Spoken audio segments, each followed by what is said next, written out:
प्रसून शर्मा हमारे साथ चीन मामलों के जानकार हैं। प्रसून जी, क्या ये माना जाए कि रेजांगला की घटना हो या गलवान, दोनों में जब चीन का भारतीय सैनिकों के साथ सीधे सीधे आमना सामना हुआ तो ऐसा लगता है कि ग्राउंड पर तब भी और अब भी चीन की स्थिति ऐसी मजबूत नहीं है जितनी कि कागजों में दिखाई जाती है। जो एक ट्रेडिशनल वॉरफेयर है उसमें चीन का अनुभव भारत से बहुत कमजोर लगता है। जी बिल्कुल समीर जी, वैसे तो ये बख्शी साहब ज्यादा बेहतर बता पाएंगे, पर definitely Indian army better prepared है और वॉरफेयर में भी बेटर प्रैक्टिस्ड है। और इस पर्टिकुलर इवेंट से जो मैसेज जा रहा है कि जो पॉलिटिकल लीडरशिप है भारत की, वो बहुत सबल तरीके से आर्मी के साथ खड़ी है। और अभी एक भारत ही एक ऐसा देश है जो 2+2 की मीटिंग यूएस और अब रशिया से करेगा। 2+2 is foreign plus defence minister.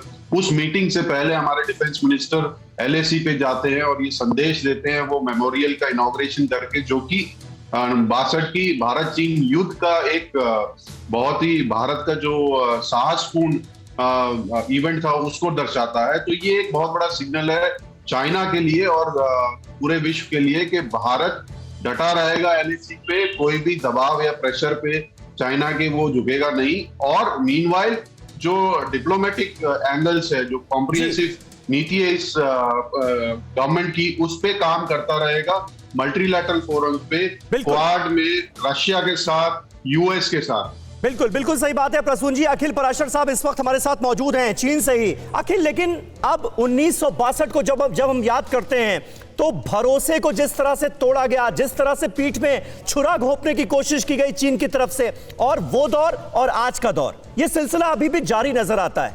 क्या ये माना जाए कोई सबक लेता हुआ नजर आ रहा है चीन, या बिल्कुल नहीं? देखिए, अभी कह सकते हैं ये चीन के डीएनए में ही शामिल है इस तरह की चीजें। चीन को अपना ही इंटरेस्ट नजर आता है, उसको ये नहीं दिखाई देता कि हम किस देश के साथ क्या रिश्ते निभाएं, क्या करना है, दोस्ती निभानी है नहीं निभानी। उसको सिर्फ अपना एक टारगेट है वो नजर आता है और उसके लिए वो हर तरह की साम दाम दंड भेद, हर तरह की नीति वो अपनाने को है। अगर आज हम बात करें कि 62 और 2021 में, देखिए काफी फर्क आ गया। चीन की जो सैन्य शक्ति उसमें भी काफी बढ़ोतरी हुई है और यकीनन भारत की सैन्य शक्ति में भी बढ़ोतरी हुई है। लेकिन चीन जानता है कि भारत जो है वो कन्वेंशनल वॉर लड़ने में एक्सपर्ट है, वो काफी मजबूत है। इसलिए चीन क्या है, वो टेक्नोलॉजी का, एआई का इस्तेमाल कर रहा है। और आप जानते होंगे कि हमारे एनएसए जो अजीत डोभाल है, उन्होंने एक मीटिंग में बोला था कि हमें ये जो चीन जो है, पाकिस्तान, ये जो कई देश है, ये 4th जनरेशन वॉर लड़ाई लड़ रहे हैं। 4th जनरेशन में यानी कि हमारे जो सिविल सोसाइटी है उस पर अटैक किया जा रहा है। और 5th जनरेशन यानी कि जो साइबर अटैक है, यानी जो सैटेलाइट अटैक है, उसका इस्तेमाल भी आने वाले टाइम में होगा।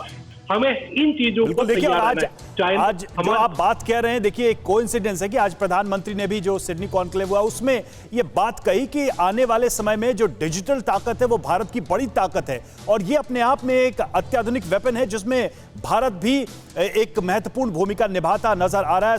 अड़ी सोमवार से शुक्रवार शाम 6 बजे सिर्फ TV9 भारतवर्ष पर।